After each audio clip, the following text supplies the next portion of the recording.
Google, μία από τις διασημότερες πλατφόρμες σε όλο τον κόσμο, με πάρα πολλές επιλογές για κάθε γούστο, όπως και το παιχνίδι που θα παίξουμε σήμερα. Absurd Trolley Problems. Έχουμε εδώ πέρα στο level 1 ένα πολύ όμορφο τρόλι, οι ρόδες δεν ξέρω τη φάση, και έχουμε έναν δεμένο άνθρωπο πάνω και 5 δεμένους ανθρώπους κάτω. Και τώρα έχουμε δύο επιλογές, ή να τραβήξουμε το μοχλό και το τρόλι να πάει πάνω στον έναν άνθρωπο και να τον διαλύσει, ή να το αφήσουμε το τρόλι και να πάει πάνω στους 5 ανθρώπους. Και λογικό είναι να διαλέξουμε, εννοείται, να τραβήξουμε το μοχλό. Αλλά τώρα θα μου πείτε, ρε Ντρόλ, και αυτός άνθρωπος είναι, δηλαδή δεν αξίζει. Τώρα λέει ότι ένα τρόλι ή θα τραβήξουμε το μοχλό και θα πάει πάλι πάνω στους 4 ανθρώπους, ή θα αφήσουμε το μοχλό και θα πάει πάλι στους 5 ανθρώπους. Τώρα λέει, άμα αφήσουμε το μοχλό θα πάει πάνω σε 5 ανθρώπους ή θα πάει πάνω στην περιουσία μας. Τώρα πρέπει να το παίξω καλώς για το βίντεο, οπότε θα τραβήξω το μοχλό και θα πάει πάνω στην περιουσία μου. Άλλα 57% άτομα είχαν την ίδια άποψη μαζί μου, δηλαδή το 43% απλά θα πατούσε τους 5 ανθρώπους, ρε. Oh my, είμαστε τώρα εμείς, άμα τραβήξουμε το μοχλό, θα πατήσουμε τον εαυτό μας ή θα αφήσουμε το μοχλό για να πατήσει τους 5. Θα γίνω ήρωας, παιδιά, και θα πατήσω τον εαυτό μου. Μην κοροϊδευόμαστε τώρα. Και δηλαδή το 37% τέλος πάντων. Oh no, ένα τρόλι τώρα μπορεί να πατήσει 5 ανθρώπους ή τον πίνακα της Μόνα Λίζα.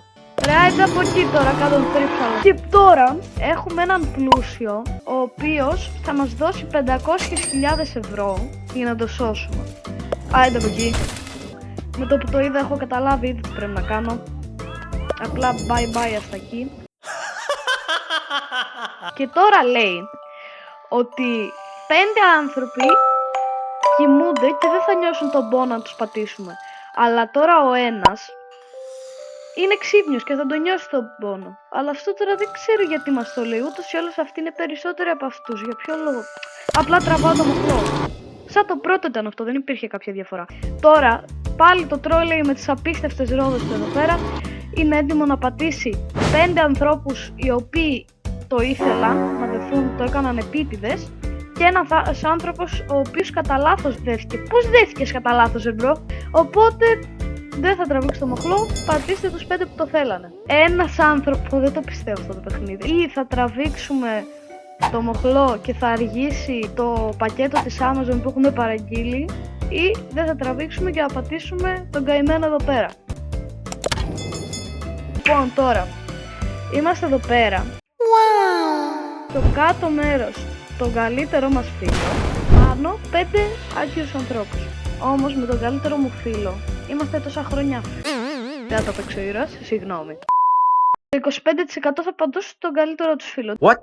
Ξέχασα λέει τα γυαλιά μου και δεν βλέπω καλά. Τι θα κάνω? Μήπως είναι, παιδιά, τώρα θα παίξουμε τρελή μπάλα. Μήπως επειδή ξέχασα τα γυαλιά μου τους κάτω τους βλέπω κάτω να είναι ένας και να τους βλέπω πολλούς, ξέρω εγώ, ενώ οι πάνω να είναι 5, αλλά να τους βλέπω έτσι ενωμένους. Νομίζω ότι αυτό είναι. Τώρα είναι 5 ηλικιωμένοι κάτω και ένα μικρό μωράκι πάνω. Νομίζω ότι πρέπει να σώσουμε το μωράκι, γιατί όπως λέμε ο γέρος από πέσει με ένα αποχέσιμο θα πέσει. Προφανώς τώρα θα πέσει από ένα τρόλι, αλλά δεν πειράζει. Το μωράκι, ρε μπρο, αξίζει. Και 77% έκαναν το ίδιο με εμένα. Οκ. Και τώρα λέει, τώρα παίζουμε με τις πιθανότητες εδώ πέρα.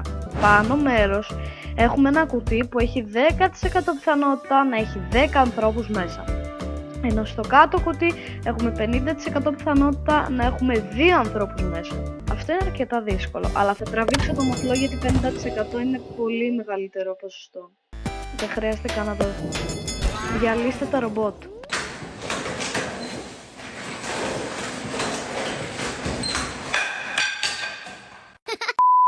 Τώρα είναι εδώ πέρα ένα τρόλι, και το οποίο δεν είναι οικολογικό από ό,τι βλέπουμε, το οποίο απελευθερώνει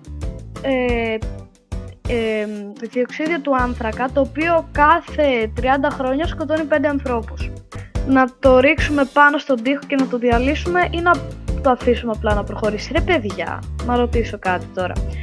Αν εμείς τώρα ρίξουμε το τρόλεϊ πάνω στον τοίχο, τι θα γίνει? Θα αλλάξει κάτι? Αυτά θα συνεχίσουν οι βιομηχανίες να φτιάχνουν γιατί τους συμφέρει εκεί. Όχι ρε παιδιά, τότε θα το αφήσουμε να πάει.